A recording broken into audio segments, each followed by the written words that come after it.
పితా పుత్ర పవిత్రాత్మ నామమున మన ప్రభు అయిన యేసుక్రీస్తు కృప, సర్వేశ్వరుని ప్రేమ, పవిత్రాత్మ సహవాసం ఎల్లప్పుడూ మీతో ఉండునుగాక.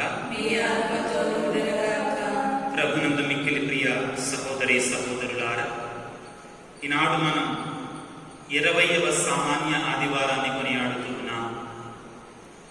దేవుడు ఈరోజు తన దివ్య గ్రంథ పఠనాల ద్వారా మనకిచ్చే సందేశం ఏమనగా, అచంచలమైన అపారమైన విశ్వాసముతో దేవుని ప్రార్థన చేస్తే తప్పనిసరిగా దేవుడు మనకి ఎంతటి కృపనైనా ప్రసాదిస్తాడు, ఎంతటి ఆశీర్వాదాన్ని ఇస్తాడు, ఎంతటి దీవెనైనా వసులుతాడు. కననీయ స్త్రీ యొక్క ఉదాంతాన్ని మనం ఈరోజు మరొకసారి జ్ఞాపకం చేసుకుంటున్నాం. తన బిడ్డ సైతానుచే పీడించబడుతూ ఉండగా, దయ్యము పట్టి బాధపడుతూ ఉండగా ప్రభువు దగ్గరికి వచ్చి ఆమె చేసినటువంటి పట్టుదల గల ప్రార్థన మనందరికీ కూడా సుమాతృక. చాలా సందర్భాలలో దేవుడి దగ్గరికి వస్తాం, మన అవసరాలను వేడుకుంటాం, కానీ వాటిని పట్టుదలతో మనం చేయం. ఈ రోజున విశ్వాసం లేకుండా మన జీవితాన్ని జీవించిన సందర్భాలను బట్టి దేవునికి క్షమాపణను వేడుకుందాం. ప్రార్థనా జీవితంలో కుంటుపడినటువంటి సందర్భాలను జ్ఞాపకం చేసుకొని దేవుడు మన యొక్క పాపాలను క్షమించమని వేడుకుందాం. అవిశ్వాసంతో, అంధకారంతో, దేవుని మీద నమ్మకం లేకుండా జీవిస్తూ మరలా దేవుడిని ఎదురు ప్రశ్నిస్తూ దేవుడు నాకేమి చేశాడు అని చేసినటువంటి జీవించిన విధానాలను బట్టి దేవుడు మన పాపాలు క్షమించమని పశ్చాత్తాపంతో వేడుకుందాం.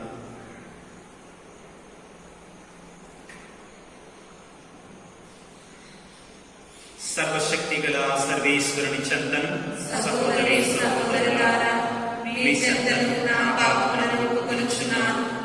ఏదైనా తలపు చేతను, వాక్కు చేతను, క్రియల చేతను, అశ్రద్ధ చేతను బహుపాపము చేస్తున్నది. ఇది నా తప్పు, ఇది నా తప్పు, ఇది నా తప్పు. అందుచేత నిత్య కనివైన పరిశుద్ధ మరియమాతను, సకల దూతలను, పునీతులను, సహోదరి సహోదరులారా, మిమ్మును నా కొరకు మన ప్రభువైన సర్వేశ్వరుని ప్రార్థించవలనని ప్రతిమానుకొనుచున్నాను.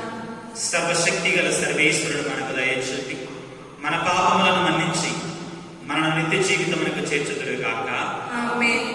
ప్రభువా దయచూపుము, ప్రభువా దయచూపుము, క్రీస్తువా దయచూపుము, క్రీస్తువా దయచూపుము, ప్రభువా దయచూపుము. ప్రభువా దయచూపుము. మహోన్నతమున సర్వేశ్వరునికి మహిమ, భూలోకమున మంచి మనసు గల వారికి శాంతి. ప్రభువైన సర్వేశ్వర, పరలోక రాజా, సర్వశక్తి గల పితైన సర్వేశ్వర, నిన్ను పొగడుచున్నాము, నిన్ను స్తుతించుచున్నాము, నిన్ను ఆరాధించుచున్నాము, నిన్ను కీర్తించుచున్నాము. నీ మహావైభవమునకై నీకు వందనలు అర్పించుచున్నాము. చరితైక పుత్రుడా, ప్రభువైన యేసుక్రీస్తువా, ప్రభువైన సర్వేశ్వర, సర్వేశ్వరుని గొర్రెపిల్ల, పితయక పుత్రుడా, లోక పాపములను పరిహరించు ప్రభువా, మాకు దయచూపుము. లోక పాపములను పరిహరించు ప్రభువా, మా మనవి ఆలకింపుము. పితకుడి ప్రక్కన కూర్చుని ప్రభువా, మాకు దయచూపుము. ఏవైనా నీవు మాత్రమే పవిత్రుడవు, నీవు మాత్రమే ప్రభుడవు, నీవు మాత్రమే మహోన్నతుడవు. యేసుక్రీస్తువా, పితైన సర్వేశ్వరుని మహిమలో పవిత్రాత్మతో నుండు ప్రభువా. ఆమేన్.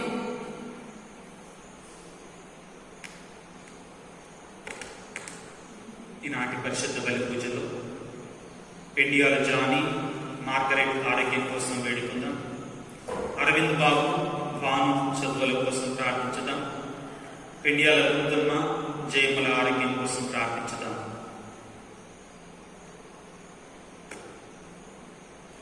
ప్రార్థించుదాము.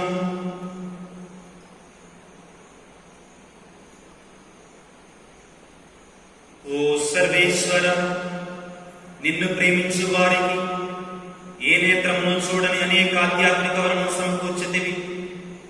మా హృదయమని చల్లని ప్రేమతో నింపి అన్నిటిలోనూ అన్నిటికంటేనూ అధికముగా నిన్ను ప్రేమించినట్టు మా ఆశలకు అతీతమైన నీ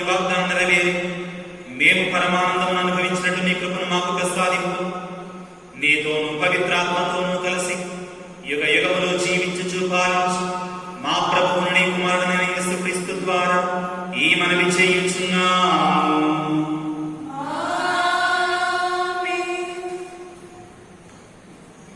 మొదటి పట్టణము యెషయా గ్రంథము 56వ అధ్యాయము 1వ వచనం మరియు 6వ వచనం నుంచి 7వ వచనం వరకు. మొదటి పట్టణము యెషయా గ్రంథము 56వ అధ్యాయము 1వ వచనం మరియు 6వ వచనం నుంచి 7వ వచనం వరకు.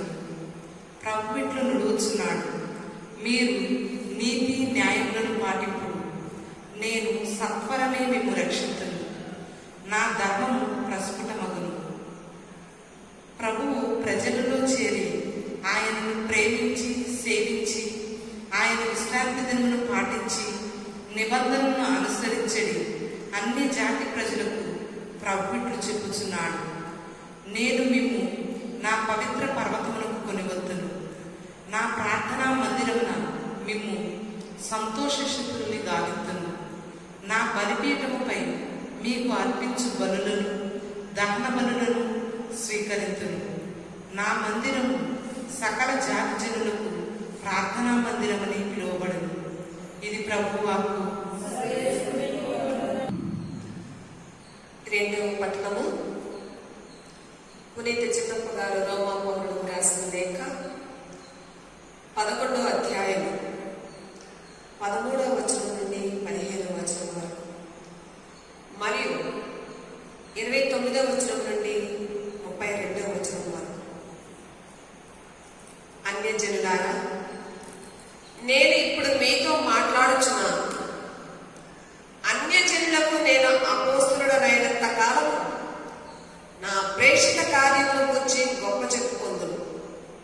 బహుశా ఇందు మూలమున నా జాతి వారికి అసూయను కలిగించి వారిలో కొందరినైనను రక్షింపగలనేమో. ఏలైనా వారు తిరస్కరింపబడినప్పుడు ప్రపంచము దేవునితో మైత్రిని పొందినది కదా. అయినచో వారు స్వీకరింపబడినప్పటి సంగతి ఏమి? మరణించిన వారికి అది పునర్జీవమగును. దేవుని కృపావరములు ఎన్ని మార్చబడినవి. అన్యులారా, గతమున మీరు దేవులకు విధేయులు కానున్నను, యూదులు అవిధేయులగుటచే ఇప్పుడు మీరు దేవుని కనికరమును పొందితిరి. అటులనే మీరు పొందిన కనికరమును బట్టి తామును దేవుని కనికరమును పొందుటకై యూదులు ఇప్పుడు దేవులకు అవిధేయులైనది. ఏదైనా తాను వారి అందరిపై కృపను చూపుటకై దేవుడు మానవులందరినీ అవిధేయత యందు బందీలను కావించను. ఇది ప్రభువు వాక్కు.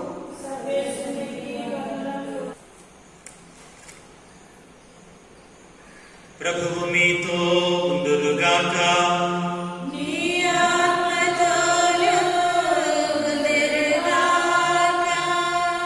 పునీత మత్తయి గారు రాసిన పవిత్ర సువిశేషములోని భాగము.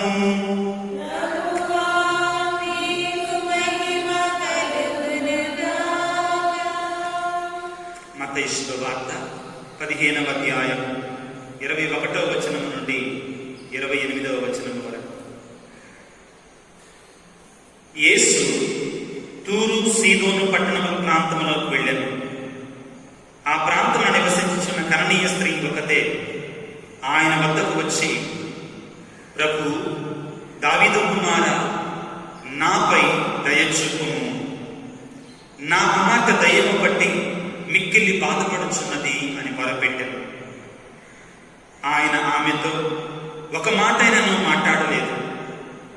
అప్పుడు ఆయన శిష్యులు సమీపించి, ఈమె మన వెంటబడి అరచుచున్నది, ఈమెను పంపివేయుడు అనిరి. నేను ఇశ్రాయేలు వంశమున చెదరిపోయిన గొర్రెల కొరకు మాత్రమే పంపబడితిని అని ఆయన సమాధానమిచ్చారు. అప్పుడు ఆమె వచ్చి యేసు పాదములపై పడి, ప్రభు, నాకు సహాయపడుము అని ప్రార్థించాను.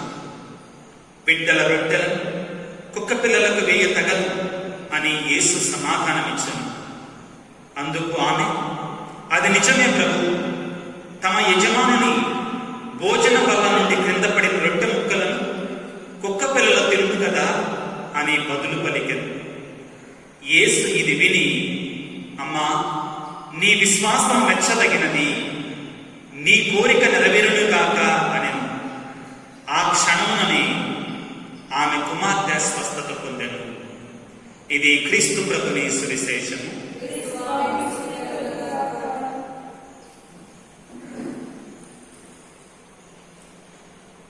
క్రీస్తునాథుని యందు ప్రియ సహోదరి సహోదరులారా, దేవుని బిడ్డలారా, దేవుడు కరుణామయుడు, దయామయుడు, ప్రేమామయుడు. ఆయన జాతిగల దేవుడు. దేవుని యొక్క కోరిక ఏమిటి అంటే సకల మానవాళి కూడా రక్షించబడాలి. రక్షణ అనేటువంటిది ఏ కొద్ది మందికో కాదు. క్రీస్తు ప్రభు తన మరణ శ్రమల పునరుత్థానం ద్వారా ఈ లోకానికి తెచ్చినటువంటి ఈ రక్షణ భాగ్యం ఒక జాతికి, ఒక వర్గానికి, ఒక దేశానికి, ఒక ప్రాంతానికి మాత్రమే చెందినటువంటిది కాదు. దేవుని కోరిక ఏమిటి అంటే సకల మానవాళి కూడా ఆయన తెలుసుకోవాలి, ఆయన రక్షణను పొందుకోవాలి, ఆయన కృప, ఆయన దీవెన, ఆయన ఆశీర్వాదాన్ని సమృద్ధిగా స్వీకరించాలి. ఇది దేవుని యొక్క ప్రేమ సంకల్పం. కాబట్టి పౌలు గారు తిమోతికి రాసినటువంటి మొదటి లేఖ 2వ అధ్యాయంలో ఈ విధంగా సెలవిస్తున్నాడు. తిమోతికి రాసినటువంటి మొదటి లేఖ 2వ అధ్యాయం 5వ వాక్యంలో, దేవుడు ఒక్కడే, దేవుడు మనుషులను ఒక చోట చేర్చు మధ్యవర్తియు ఒక్కడే, ఆయనే మనుష్యుడైన యేసుక్రీస్తు. ఈ మాట శ్రద్ధగా ఆలకించండి. మానవాళి రక్షణకై ఆయన తనను తాను అర్పించుకునను. మానవుల అందరూ రక్షించబడవలనని దేవుని కోరిక. మానవులందరూ కూడా రక్షించబడాలని దేవుని యొక్క కోరిక తలపు. ఒక 100 సంవత్సరాల క్రితం, 200 సంవత్సరాల క్రితం మనందరం క్రైస్తవులం కాదు. మన తాతలు ముత్తాతలు కూడా క్రైస్తవులు కాదండి.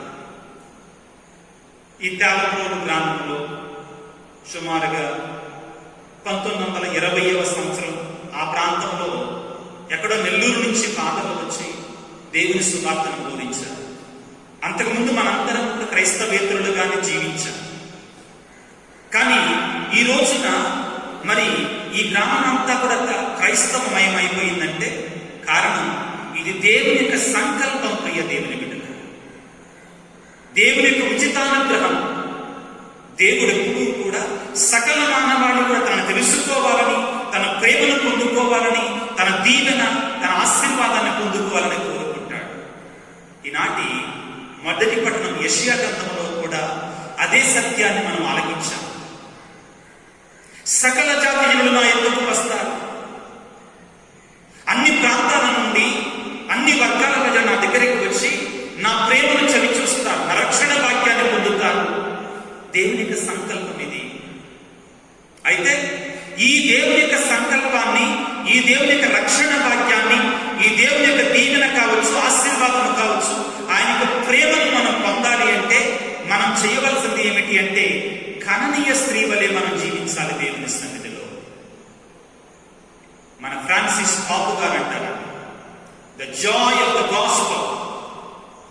ఈ యొక్క సువార్త పరమానందాన్ని మనం పొందాలి అంటే, సువార్త పరిమళాలని మనం ఆస్వాదించాలి అంటే మనం చేయాల్సింది ఏంటంటే, ఈనాడు కననీయ స్త్రీ ఏ విధముగానైతే ప్రభు సన్నిధిలో ప్రార్థన చేసిందో అదే విధంగా మనం కూడా ప్రార్థన చేయాలి. ప్రియ సహోదరి సహోదరుల, కననీయ స్త్రీ విశ్వాసం మెచ్చదగింది. నీవు నేను చెప్పటం కాదు, స్వయంగా ప్రభువే చెప్తున్నాడు. ఏమంటున్నాడు చివరికి? యేసు అది విని, అమ్మా, నీ విశ్వాసము మెచ్చదగినది అని మెచ్చుకున్నాడు. బైబిల్ గ్రంథంలో క్రీస్తు ప్రభు మెచ్చుకున్న విశ్వాసం అంటే కననీయ స్త్రీ విశ్వాసం. ఏంటి ఆమెలో ఉన్నటువంటి గొప్పతనం? ప్రియ సహోదరి సహోదరులారా, కననీయ స్త్రీ తన యొక్క కుమార్తె మరణ వేదనతో, దయ్యము పట్టి, అనారోగ్యంతో, సాతాను చేత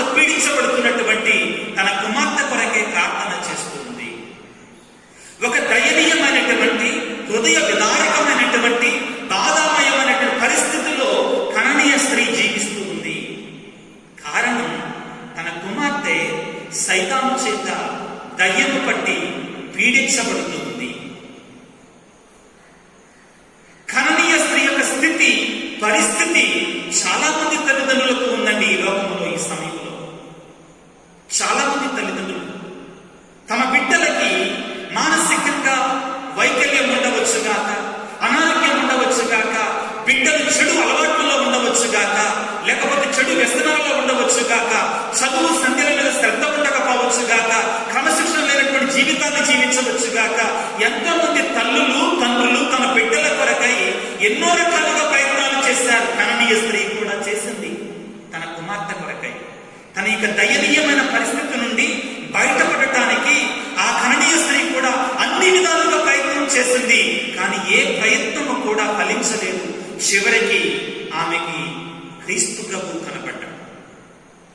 ఇప్పుడు ఆమె నమ్ముకుందండి, ఈ యేసు ప్రభువు మాత్రమే, ఈ రక్షకుడు, ఈ మెస్సయ్య, ఈ దావీదు కుమారుడు, ఈ ప్రభువు మాత్రమే నా కుమార్తెని, నా కుమారుణ్ణి కాపాడగలడు, మంచి మార్గంలోకి తీసుకుని రాగలడు. కననీయ స్త్రీ యొక్క కుమార్తె దయ్యము పట్టి బాధపడుతుంది. దయ్యము అంటే ఏంటి? సైతాను శక్తి అంటే ఏంటి? ఎక్కడో బయట ఉండదండి, ఇది మనలో కూడా ఉంటుందండి. చెడు చెయ్యాలి అనే స్వభావమే సైతాను శక్తి. చెడు చెయ్యాలి, పాపం చెయ్యాలి, మంచి చేయకూడదు అనేటువంటిది సాతాను శక్తి, మనలో ఉన్న సాతాను శక్తి. అవును ప్రియ దేవుని బిడ్డలారా, కొన్నిసార్లు మన పిల్లలు మన మాట వినడం లేదు, లేక చెడు వ్యసనాలకి, చెడు అలవాట్లకి లోబడ్డారు, లేకపోతే చెడు స్నేహాలకి లోబడ్డారు, చదువు సంఖ్యల మీద ధ్యాస లేదు, లేకపోతే వాళ్ళకి ఆరోగ్యం బాగోటలేదు. ప్రియ దేవుని బిడ్డలారా, మనం చాలాసార్లు వాళ్ళదే తప్పు అని మనం చూస్తుంటామండి. No, love your children. యువతి యువకులు మీ పిల్లలను ప్రేమించండి. ప్రియులకు దేవుని బిడ్డలారా, వాళ్ళు కూడా మారాలనుకుంటారండి, నిజమే. ఏ వ్యక్తి కూడా ఈ ప్రపంచంలో ప్రియులకు దేవుడు నేను చెడ్డోడిగా ఉండాలి, నన్నందరూ చెడ్డ మనిషి అని పిలవాలని కోరుకోడండి. ఏ పిల్లవాడు కూడా అలా అనుకోడండి. మనిషిలో ఉన్నటువంటి ఆ సాతాను ప్రభావం ఏ విధంగానైతే ఈ కననీయ స్త్రీ యొక్క బిడ్డని పట్టి పీడిస్తుందో, అదే విధంగా మన బిడ్డలను కూడా పట్టి పీడిస్తుంది. నేను ముఖ్యంగా గ్రామాలకు వెళ్ళినప్పుడు, సువార్త బోధనకు వెళ్ళినప్పుడు, దేవుని యొక్క దివ్య బలి పూజ చేయటానికి వెళ్ళినప్పుడు తల్లులు తండ్రులు ఎంతో మంది వచ్చి, స్వామి మా బిడ్డల కోసం ప్రార్థన చేయండి అయ్యా. ఏంటి అని అంటే, ఇదిగో ఎన్నో రకాల బాధలండి, ఒకటి కాదు రెండు కాదు. కొంతమంది చెడు వ్యసనాలకు అలవాటు పోయారు, యవ్వన ప్రారంభంలో ఉన్నటువంటి వాడు. కొంతమంది చెడు అలవాట్లకు లోబడ్డారు. కొంతమంది మా బిడ్డలు అనారోగ్యంతో ఉన్నారు స్వామి. కొంతమంది మా మాట వినడం లేదు స్వామి, వాళ్ళ క్రమశిక్షణ లోబడింది స్వామి. ఇవన్నీ కూడా ప్రియులకు దేవుని బిడ్డలారా, కననీయ స్త్రీ యొక్క బిడ్డ సైతాను పట్టింది. మన పిల్లలు కూడా చెడు అలవాట్లతో ఉన్నారు. అయితే మన వల్ల కావడం లేదు, మనం ఎంత చెప్పినా మన పిల్లలు వింటూ లేదు. ఏం చేయాలి? కననీయ స్త్రీ మనకు ఉదాహరణ. ప్రభు దగ్గరికి వచ్చింది. ఏమంటుందండి? ఆమె చేసిన ప్రార్థన చూడండి. మొట్టమొదటిగా ప్రభువుని దేవుని కుమారుడిగా అంగీకరించండి. ఏమంటుంది? ప్రభువా, దావీదు కుమారా, నా మీద దయ చూపమంటుందండి. చక్కని మాట కదండి. ప్రభువా అంటే క్రీస్తుని దేవుడిగా అంగీకరించండి. దావీదు కుమారా, ఇశ్రాయేలీయుల యొక్క ఆ యొక్క పదాల ప్రకారం అర్థం వచ్చేటట్టుగా చూస్తే రాబోయే మెస్సయ్య దావీదు కుమారుడుగా వస్తాడు, కాబట్టి నువ్వే మెస్సయ్యావి అని అంగీకరిస్తుంది ఈ తల్లి. మూడవది, నా మీద దయ చూపమంటుంది. బిడ్డల బాధే తల్లిదండ్రుల యొక్క బాధ. ఇక్కడ బాధపడేది ఎవరు? తన యొక్క కుమార్తె. కానీ ఈమె ఎవరి మీద దయ చూపమంటుంది? నా కుమార్తె మీద దయ చూపు అంటలేదండి. ఆ మాట చూడండి. ఎవరి మీద దయ చూపమంటుంది? నా మీద దయ చూపు అంటుందండి. నిజమే, తల్లిదండ్రులు తమ బిడ్డలకి అనారోగ్యంగా ఉంటే తమకే అనారోగ్యం చేసినట్టు ఫీల్ అవుతారండి. తమ బిడ్డలు ఆర్థికంగా కావచ్చు కాక, సామాజికంగా కావచ్చు కాక, అదేవిధంగా ఉద్యోగరీత్యా కానీ ఎదగకపోతే వీళ్ళు బాధపడుతుంటారండి ఆ బిడ్డల కోసం. చివరికి తమ బిడ్డలు అన్నం తినకపోతే తల్లిదండ్రులు కూడా అన్నం తిననటువంటి రోజులు ఉంటాయి. అది తల్లిదండ్రుల యొక్క ప్రేమ బిడ్డల మీద. తల్లి అందుకే అంటుందండి కననీయ స్త్రీ, ప్రభువా, దావీదు కుమారా, నా మీద దయ చూపు అంటుందండి.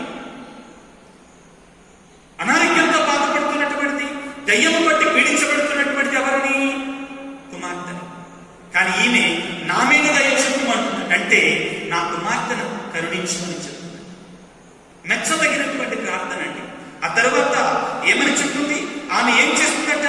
నా మీద దయ చూపమని మొరపెట్టుకొనెను. ఇంగ్లీష్ లో ఏమనంటుందంటే ద కానానైట్ వుమెన్ క్రైడ్ అవుట్ అని ఏడుస్తూ ప్రార్థన చేస్తుందంట. ఎలా చేస్తుందంటండి? ఏడుస్తూ ప్రార్థన చేస్తుందంట తన బిడ్డ కొరకై. She cried out and prayed said అని అంటుందండి. ప్రియ సహోదరి సహోదరుల, ఈ రోజున మనందరము కూడా కరణీయ స్త్రీ మీద విశ్వాసాన్ని ఉదాహరణగా సుమాతృగా స్వీకరించాలి. అక్కడ మన ప్రార్థనా జీవితంలో మన బిడ్డల కొరకే మనం ప్రార్థన చేస్తూ ఉండగా మనకు కొన్ని అడ్డంకులు వస్తాయండి. ఇది మీరు గుర్తుపెట్టుకోవాలి అందరూ కూడా జాగ్రత్తగా. ఏంటంటే ఒకరోజు వచ్చి ప్రార్థన చేస్తాం, ఆ దేవుడు నా ప్రార్థన ఆలకించట్లేదు కదా. మన బిడ్డల కొరకై, మన కుటుంబం కొరకై, మన ఎదుగుదల కొరకై, మన విశ్వాసం కొరకై మనం కొన్నిసార్లు వస్తాం దేవుడి దగ్గరికి ప్రార్థన చేస్తాం. మళ్ళీ ప్రార్థనలు వెనకబడిపోతామండి. ఇక్కడ కరణీయ స్త్రీ ప్రార్థన చేస్తుంది, కానీ ఆ కరణీయ స్త్రీ కూడా కొన్ని అడ్డంకులు ఉన్నాయండి, అవరోధాలు ఉన్నాయండి. ఏంటి ఆ అవరోధాలు? ఆమె యూద స్త్రీ కాదు. ఎవరు కాదు? యూద స్త్రీ కాదు, యూదురాలు కాదు, అన్యురాలు. రెండవది, శిష్యులు ఆమెని పంపించేయమన్నారు. శిష్యులు ఎప్పుడు ఇంతేనండి. కొంతమంది తల్లులు తమ బిడ్డలను తీసుకొని వచ్చి ప్రభువా మా బిడ్డలను దీవించయ్యా అని అంటే శిష్యులు ఏమన్నారు? ప్రభు బిజీగా ఉన్నాడు, వెళ్ళిపోతుంటారు. మత్తయి సువార్త 19వ అధ్యాయం మనం చదువుకుంటాం. పంపించేస్తుంటారు. అప్పుడు ప్రభు వారిని గద్దించి చిన్న బిడ్డలను నా ఎద్దుకు రానివ్వండి, అట్టి వారిదే పరలోక రాజ్యం అని ప్రభు వాళ్ళని దీవించారు. ఇక్కడ కూడా ఈమె అరచుచున్నది, ఈమె మన వెంటబడి అరచుచున్నది, ఈమెను పంపివేయడు. 23వ వాక్యంలో శిష్యులు అంటున్నారండి, అడ్డంకిగా మారారండి. ఆమెను దీవించయ్యా, ఆమె ప్రార్థనకి సమాధానం చెప్పయ్యా అంటలా. ఈమె మన వెంటబడి అరచుచున్నది, ఈమెను పంపించగయి. ఇది ఒక అడ్డంకి ప్రార్థనా జీవితంలో. మన జీవితంలో కూడా విశ్వాస జీవితంలో అడ్డంకులు వస్తుంటాయి. దాన్ని దాటిపోవాలి ఖచ్చితంగా. అదేంటో కానీ ప్రియ స్నేహితులారా, ఆదివారమే మనకు ప్రయాణాలు పడతాయి. యెషయా ప్రవక్త ఎంత చక్కగా చెప్తాడండి. ఆదివారం పూట మీ ముచ్చట్లు మానుకునుడు, మీ వ్యాపారాలు మానుకునుడు, మీ పనులను మానుకునుడు, ఇంకా మీ ప్రయాణాలు మానుకునుడు. 3 చెప్తాడండి. మనం ఆదివారం పూటే చేసేటువంటి పనులు చెప్తాడు యెషయా. సబ్బాతు దినము రోజున మీ ముచ్చట్లు మానుకునుడు. ముచ్చట్లు ఇప్పుడు మనుషులతో చేయట్లేదు, టీవీలతో చేస్తున్నారు, సెల్ ఫోన్లతో చేస్తున్నారు. అంతే కదా. మనం ఎవరితో ముచ్చటిస్తున్నాం? ఇప్పుడు టీవీలతో, సెల్ ఫోన్లతో ముచ్చటిస్తున్నాం. అవి మానేయాలి. ఆదివారం పూట దేవుని సన్నిధికి రావాల్సిన సమయం. రెండవది, మీ వ్యాపారములను మానివేయుడు. మనం మానమండి. మూడవది, మన ప్రయాణాలను మానివేయమని దేవుని వేడుకోవాలి. ఇవన్నీ కూడా మనకి ఆత్మీయంగా ఎదగటానికి అడ్డంకులే. వీటిని మనం దాటి వచ్చినప్పుడే దేవుని కృపను మనం పొందుతాం. ఆశ్చర్యం ఏంటంటే ఈ శిష్యులు ఆమెను పంపివేయి అని అనగానే ఈ స్త్రీ ఏమంటుంది? ఇంకా గట్టిగా అరుస్తుందండి, ఇంకొద్ది గట్టి అడుగుతుందండి, ఇంకొంచెం ప్రయత్నం చేస్తుంది, ఇంకా గట్టిగా ప్రయత్నం చేస్తుంది. ఏమిటి ఆమె చేసే ప్రయత్నం? ఇక చివరికి ప్రభు దగ్గరికి వచ్చి ఏం చేస్తుందండి? ఆయన పాదములపై పడి, ప్రభువా నాకు సహాయపడు అంటుంది. ఇంకో కనికరము కలిగిన పని చేస్తుందండి, జాలి కలిగించే పని చేస్తుంది. యేసు ప్రభు పాదాలకు పడిపోయింది, వచ్చేస్తుంది. లాభం లేదు. ప్రియ దేవుని బిడ్డలారా, మన విశ్వాస జీవితంలో అడ్డంకులు వచ్చినప్పుడు మనం ఇంకా ఎక్కువగా ప్రార్థనలో జీవించాలి. ఇంకా దేవుని మనసును కరిగేటట్లుగా మనం వేడుకోవాలి దేవుని.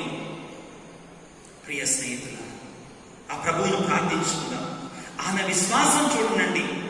ప్రభువు ఈ తల్లిని కుక్క పిల్లలతో పోల్చితే ఆమె ఏమంటుంది? నేను కుక్క పిల్లనే ప్రభువా, కానీ యజమానుని బల్ల నుంచి పడినటువంటి ఎంగిలి మెతుకులను కుక్క పిల్లలు తింటాయి కదా.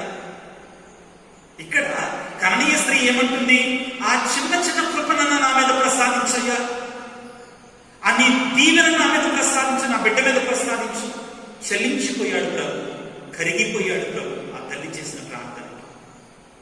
విశ్వాసంతో కూడిన ప్రార్థనను చూసి క్రీస్తు ప్రభు కదిలిపోయి కరిగిపోయి ఆమెకు సహాయం చేశాడు. అమ్మా, నీ విశ్వాసము మెచ్చదగినది, నీ కుమార్తె స్వస్థత పొంది నెల్లు చూసుకున్నాను. ఈ మాట మనందరి గురించి ప్రభు చెప్పాలండి. ఏమిటి? అమ్మా, నీ విశ్వాసము మెచ్చదగింది. ఈరోజు ప్రభు నీతో మాట్లాడితే, నాతో మాట్లాడితే, అమ్మా నీ విశ్వాసం మెచ్చదగిందని అంటాడా? ఆత్మపరిశీలన చేసుకున్నాం. మనం ఆ విధంగా జీవిస్తున్నామా? ఆత్మపరిశీలన చేసుకున్నాం. అన్నిటికీ మూలం విశ్వాసమే మన క్రైస్తవ జీవితం. ప్రభువుని వేడుకున్నాం ప్రియులారా. రక్షణ భాగ్యాన్ని అందరికీ ఇవ్వాలని దేవుడు కోరుకుంటున్నాడు. మనం ఎంతవరకు పట్టుదలతో దీనత్వము కలిగి ప్రార్థిస్తున్నాం. కననీయ స్త్రీ ఏ విధంగా ప్రార్థన చేస్తుంది? దీనత, వినయం, తగ్గింపు కలిగి ప్రార్థన చేస్తున్నాడు. ఏ విధంగా ఆయన పాదాల మీద పడింది, గొంతెత్తి ప్రార్థన చేసింది. అదేవిధంగా ప్రియులకు దేవుని బిడ్డలారా, తనను తన కుక్క పిల్లలతో కూడా పోల్చుకోవడానికి ఆమె వెనుకడుగు వేయలేదు. దీనాత్ములు ధన్యులు దేవరాజ్యము వారి. ఆమె దీనత కలిగింది కాబట్టి దేవుని యొక్క రాజ్యంలో ఆమెకు చోటు దొరికిందండి. రెండవది, ఆమె పట్టుదలతో ప్రార్థన చేస్తుందండి. శిష్యులు ఆమెను పంపించాలనుకున్నారు. ప్రభు ఏమన్నాడు? నేను యూదుల కొరకు వచ్చింది కానీ, ఇజ్రాయేల్ ప్రజల కొరకు వచ్చింది కానీ అన్యుల కొరకు రాలేదన్నాను. అయినా కానీ ఆమె పట్టు విడకుండా ప్రార్థన చేస్తుంది. పట్టుదలతో ప్రార్థన చేస్తుంది.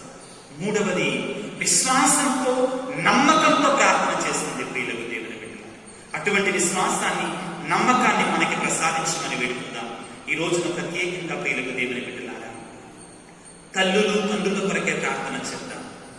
తప్పిపోయిన కుమారులు కుమార్తెల కొరకే ప్రార్థన చేద్దాం. చెడు వ్యసనాలతో, చెడు అలవాట్లతో ఉంటున్నటువంటి పిల్లల కొరకే ప్రార్థన చేద్దాం. ఆరోగ్యం సరిగా లేక తల్లిదండ్రులు తమ బిడ్డల కొరకే కన్నీటితో ప్రార్థన చేస్తున్న తల్లులు తండ్రుల కొరకే ప్రార్థన చేద్దాం. చదువుకుంటున్నా కానీ జ్ఞానం రానటువంటి పిల్లల కొరకే ప్రార్థన చేద్దాం. మానసికంగా, శారీరకంగా ఎదుగుదల లేక తల్లులు బాధపడుతుంటారు, తండ్రులు బాధపడుతుంటారు. అటువంటి కుటుంబాల కొరకే ప్రార్థన చేద్దాం.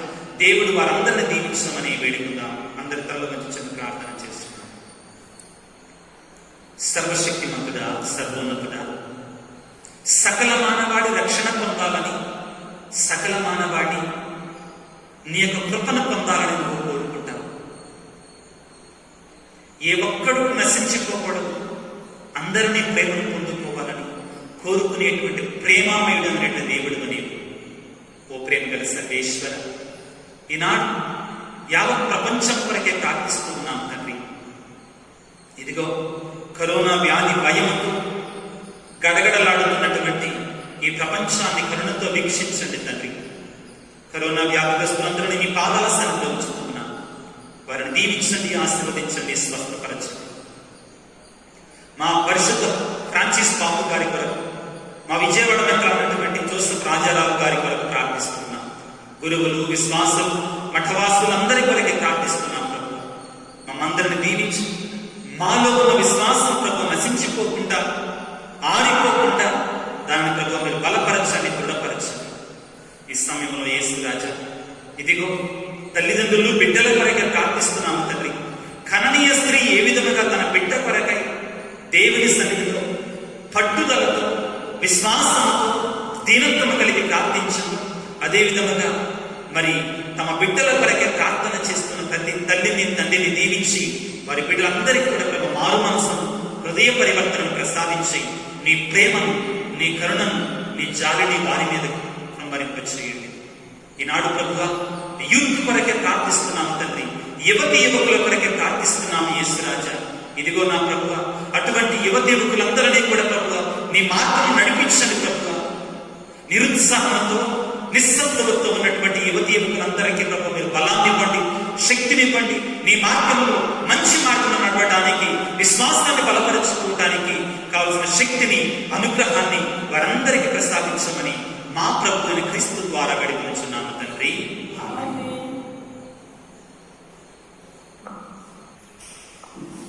సహోదరి సహోదరులారా, మీరును నేను అర్పించి ఇవ్వని సర్వశక్తి గలపతి అయిన సర్వేశ్వరునికి ప్రీతి కలపకుండా ప్రార్థించండి. ప్రభు తన నామము స్తుతి మహిమల కొరకును, మన ప్రయోజనముల కొరకును, తన పరిణత చేసిన ప్రయోజనముల కొరకును నీ కరుణ ద్వారా ఈ బలిని స్వీకరించుగాక. సర్వశక్తి గలవు నిత్య సర్వేశ్వర, నీతో గాఢమైన అనుబంధమును ఏర్పరపగల ఈ మా ద్రవ్యార్పణము దయతో అంగీకరింపు.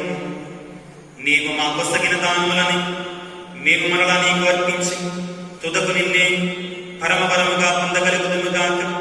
మా ప్రభువైన క్రీస్తు ద్వారా ఈ మనవి చేయుచున్నాము. ప్రభువు మీతో ఉందురుగాక.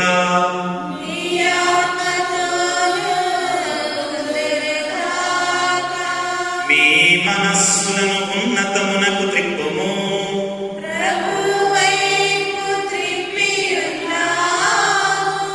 మన దేవుడైన ప్రభువునకు కృతజ్ఞత తెలుపుదము.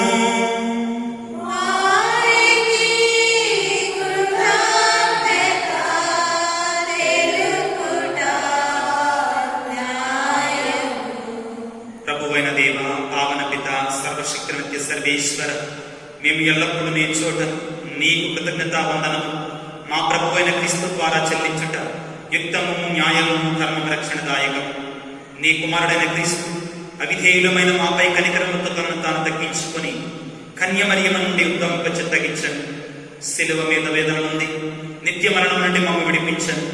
మరణించిన వారి నుండి పునరుత్థానం ఉంది, మాకు శాశ్వత జీవితమును ప్రసాదించండి. కావున దూతలతోనూ, అతిదూతలతోనూ, భద్రాసనలతోనూ, అధిపతులతోనూ, పరలోక దళములన్నిటితోనూ ఏకమై మేము మహిమ గీతముతో నిన్ను నిరతం స్తుతించుట ఎట్టనగా, దళాధిపతి అయిన సర్వేశ్వరుడు, పవిత్రుడు, పవిత్రుడు, పవిత్రుడు, పరలోకమును భూలోకమును నీ మహిమతో నిండి ఉన్నవి. మహోన్నతమున హోసన్నా, ప్రభు నామమున లేచేవారు ధన్యులు. మహోన్నతమున హోసన్నా.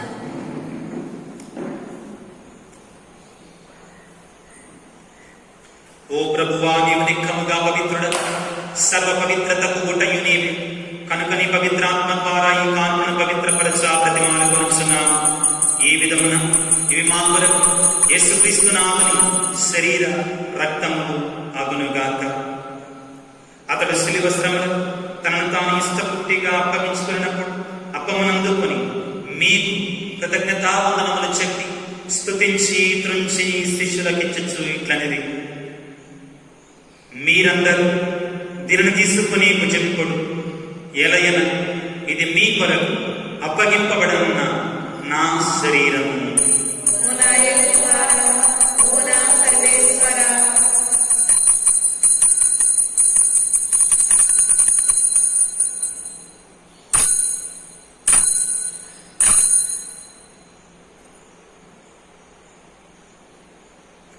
ఆ విధముగానే భోజనానంతరం పాత్రమునందుకొని మరల మీకు కృతజ్ఞతావందనములు చెప్పి స్తుతించి శిష్యులకిచ్చుచు ఇట్లనిది, మీరందరూ దీనిని తీసుకుని దీని నుండి పానము చేయు.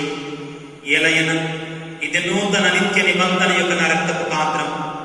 ఇది మీ కొరకు అనేకుల కొరకు పాప పరిహారమునకై ధారపోయబడు. దీనిని నా జ్ఞాపకార్థము చేయుడు.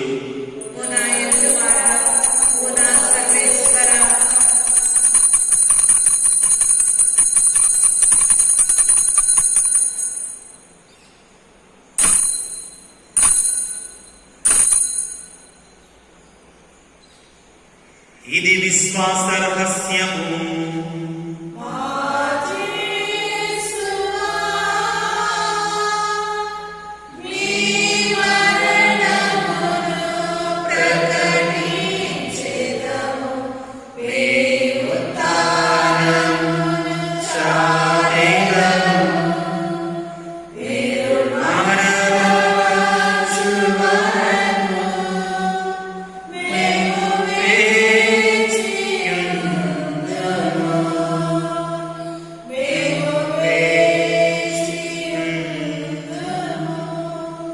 కనుక తండ్రి, క్రీస్తు మరణము ఉత్థానమును స్మరించు జీవమునసు అప్పమును రక్షణ పాత్రమును సమర్పించుచున్నాము. నీ సముఖమున నిలిచి నీకు పరిచర్య చేయుటకు మమ్మ పాత్రమునిగా చేసినందుకు నీకు వందనములు తెలుపుచున్నాము. క్రీస్తు శరీర రక్తములకు తాలిబారము పవిత్రాత్మ ద్వారా ఐక్యపరచమని ప్రతిమాలు కొనుచున్నాము. ప్రభువా, ప్రపంచమంతటా వ్యాపించిన నిద్రిసమును జ్ఞాపకం ఉంచుకొను. మా ఫ్రాన్సిస్ పాపు గారిని, మా జోసఫ్ రాజారావు పీఠాధిపతులను, గురువులందరితో కూడా మమ్మను, ఈనాడు ఈ పూజ పెట్టించుకున్న కుటుంబాలను, కరోనా వ్యాధిగ్రస్తులను, వారికి సేవ చేస్తున్న వైద్య బృందాలను, నీ ప్రేమ యందు పరిపూర్ణను చేయుడు. ఉత్థానమున నమ్మికతో చనిపోయిన మా సహోదరి సహోదరులు, మీ కనికరముతో చనిపోయిన వారందరినీ జ్ఞాపకం ఉంచుకును. వారిని మీ దివ్య ప్రకాశంలోనికి చేర్చుకును. మా అందరికి దయచూపుడు. దేవుని కనితలకి మరియమ్మ గారితో, ఆమె పవిత్ర భర్తయు నీతిమంతుడైన పునీత జోజప్ప గారితో, పునీత అపోస్తలులతో, ఆది నుండి మీకు సేవ చేసిన పుణ్యాత్మ అందరితో మాకు నిత్య జీవితంలో భాగము దయచేయుడు. అప్పుడు వారితో కలిసి మేము మీ కుమారుడు యేసుక్రీస్తు ద్వారా మేము స్తుతించి మహిమపరచుతాము.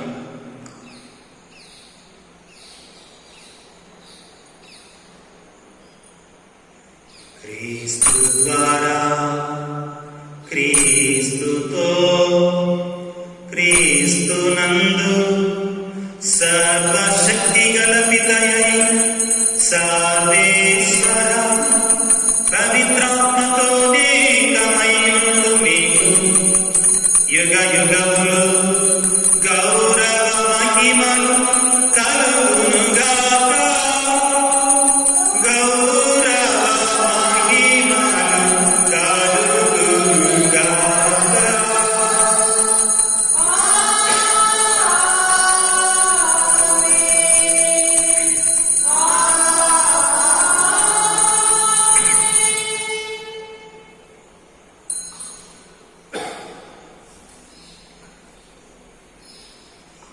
ప్రభువు నేర్పిన పరలోక ప్రార్థన భక్తితో ప్రార్థింప సాహసింతం. పరలోకమందున మా యొక్క తండ్రి, మీ నామం పూజింపబడును గాక, మీ రాజ్యం వచ్చును గాక, మీ చిత్తము పరలోకమందు నెరవేరినట్లు భూలోకమందు నెరవేరును గాక. నారాయణకి కావలసిన ఆయనము ఆవుని కలిగిపు. మా యొక్క అప్పుల వారిని మేము మన్నించినట్లు మా అప్పులను మీరు మన్నిపు. మమ్ము శోధన యందు ప్రవేశింపనివ్వక కీడులో నుండి మమ్మల్ని రక్షింపు. ప్రభువా, నీ కీడులను మమ్మ రక్షింపు. మా ఈ రోజులు మాకు శాంతిని ప్రసాదింపుడు. మీ దయానుగ్రహములను మేము పాపం నుండి విముక్తులమని ఎట్టి కలతలకు గురికాకున్నట్లు చేయుడు. మేము మోక్షానందము మా రక్షకుడైన యేసుక్రీస్తు ఆత్మ నిరీక్షించుచుందము. ఏలైనా నిరంతరము మీదే రాజ్యము, మీదే అధికారము, మీదే మహిమ.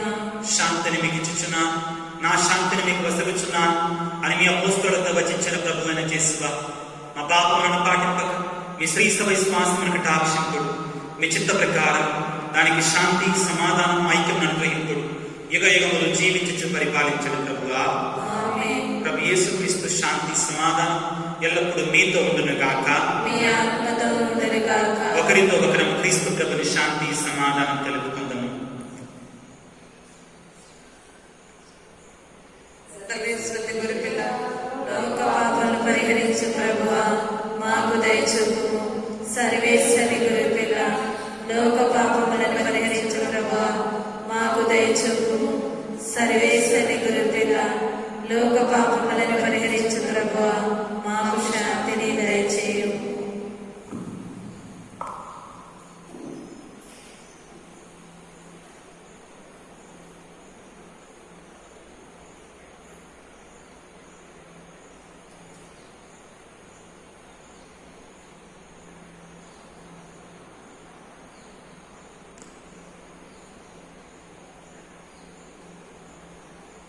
ఇదిగో సర్వేశ్వరుని గొర్రెపిల్ల, ఇదిగో లోక పాపం పరిహరించడి క్రీస్తు ప్రభు.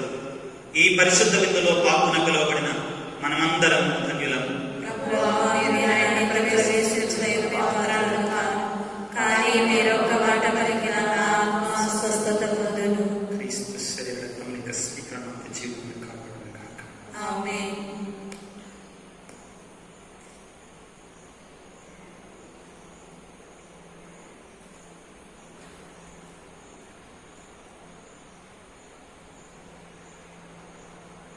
ప్రార్థించుదము. ఓ సర్వేశ్వర, ఈ దివ్య సంస్కారముల ద్వారా మేము క్రీస్తుతో ఐక్యమైతమి. మేము ఈ లోకమున అతని పోలి జీవించి స్వర్గమందు అతని మహిమలో భాగస్థులమగినట్లు మాపై కృప చూపము. మా ప్రభువైన క్రీస్తు ద్వారా ఈ మనవి చేయుచున్నాము. ప్రభువు మీతో ఉందురుగాక.